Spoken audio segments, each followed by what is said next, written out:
Hello everyone and welcome in heroes campus. तो Superman versus black Adam को अगर एक मैदान में लड़ाएं तो उनमें से कौन जीतेगा। तो इनकी लड़ाई करने से पहले मैं आप लोगों को बता दूं, हम लोग इनके रेगुलर वर्जन को लेंगे तो दोनों अपने प्राइम में लड़ेंगे, क्योंकि इन दोनों के लड़ने के भी कुछ रूल्स होंगे। अब फ्लैश पॉइंट का सुपरमैन तो ब्लैक एडम को पार्ट के 4 कर देगा, इसलिए हम रूल्स के हिसाब से चलेंगे। तो ये बात तो हम सब लोग जानते हैं कि रेगुलर सुपरमैन अपने मॉरल्स को कभी नहीं छोड़ेगा, मतलब वो कभी भी आरामी नहीं बनेगा। लेकिन वहाँ ब्लैक एडम तो दर आरामी है, इसलिए ब्लैक एडम तो सुपरमैन पे भारी पड़ जाएगा। तो फिर आज तक डीसी वालों ने सुपरमैन को ब्लैक एडम के सामने हारते हुए क्यों नहीं दिखाया, क्योंकि वैसे तो बहुत से आड़ू जाड़ू लोगों के सामने लटक जाता है अपना सुपरमैन, तो ब्लैक एडम के सामने क्यों नहीं। तो इन सबको समझने के लिए मैं आप लोगों को एक छोटा सा किस्सा सुनाऊंगा। तो 1938 में एक्शन कॉमिक्स ने अपने एक सुपर हीरो यानी सुपरमैन को इंट्रोड्यूस किया था। तो पूरी कॉमिक इंडस्ट्री पैसे छापना चाहती थी बिल्कुल डीसी की तरह, इसलिए उन्होंने भी अपने कई सारे सुपर हीरोज निकालना चालू कर दिया, जिनमें से एक सुपर हीरो 1939 में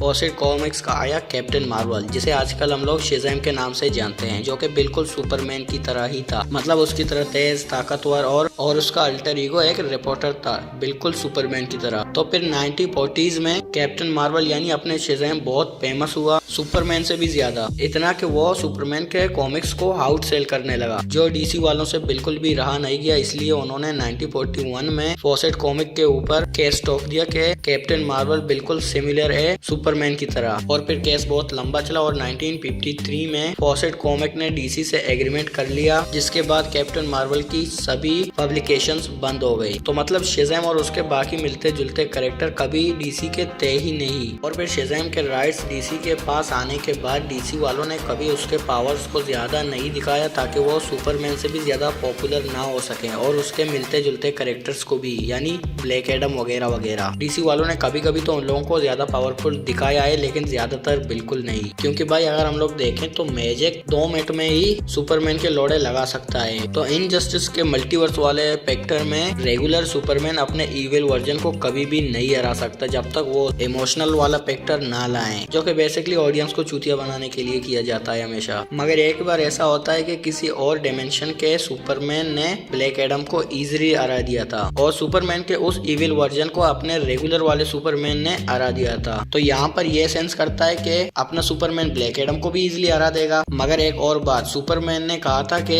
वो मार्शल मैन हंटर से कभी भी 1-to-1 फाइट नहीं करना चाहेगा, क्योंकि वो अर्थ के one of the strongest members में से एक है। मगर इस बात को भी याद रखना कि वर्ल्ड वॉर 3 का जब इवेंट आता है तो ब्लैक एडम ने मार्शल मैन हंटर को 2 बार जिंदा छोड़कर एहसान किया था। अगर ब्लैक एडम चाहता तो वो मार्शल मैन हंटर को उसी जगह पर मार सकता था, लेकिन उसने उसके ऊपर दया दिखाई। और फिर इसी सीरीज के अंदर ब्लैक एडम ने सबसे फाइट किया था, सब मतलब पूरी जस्टिस लीग, पूरी Justice Society, Teen Titans, Doom Patrol, Green Lantern Corps, सबको एक साथ लड़ा। और उसी पॉइंट पे सुपरमैन, बैटमैन और वंडर वुमन नहीं थे। मगर ये बात यहाँ पर मैटर नहीं करती कि ब्लैक एडम इतने से लड़ पाता है तो उन तीनों से भी लड़ पाएगा। तो इन दी एंड ब्लैक एडम सुपरमैन को इजिली हरा सकता है, और सुपरमैन कभी भी ब्लैक एडम को 1-to-1 फाइट में नहीं हरा सकता, क्योंकि अपना रेगुलर सुपरमैन अपने मॉरल कोड को कभी नहीं छोड़ने वाला। और ब्लैक एडम तो बहुत बड़ा आरामी है, तो ब्लैक एडम सुपरमैन को हमेशा हराता ही रहेगा जब तक कोई मल्टीवर्स वाला फैक्टर ना आ जाए, मतलब कोई और यूनिवर्स का पावरफुल सुपरमैन अपने रेगुलर वाले ब्लैक एडम को हरा सकता है, लेकिन अपना रेगुलर वाला सुपरमैन ब्लैक एडम को कभी नहीं हरा सकता। तो इन दोनों में से आप कौन से टीम में हो, कमेंट करके जरूर बताना। तो आज के वीडियो में बस इतना ही, मिलते हैं आपसे नेक्स्ट वीडियो में, तब तक के लिए अपना ख्याल रखें।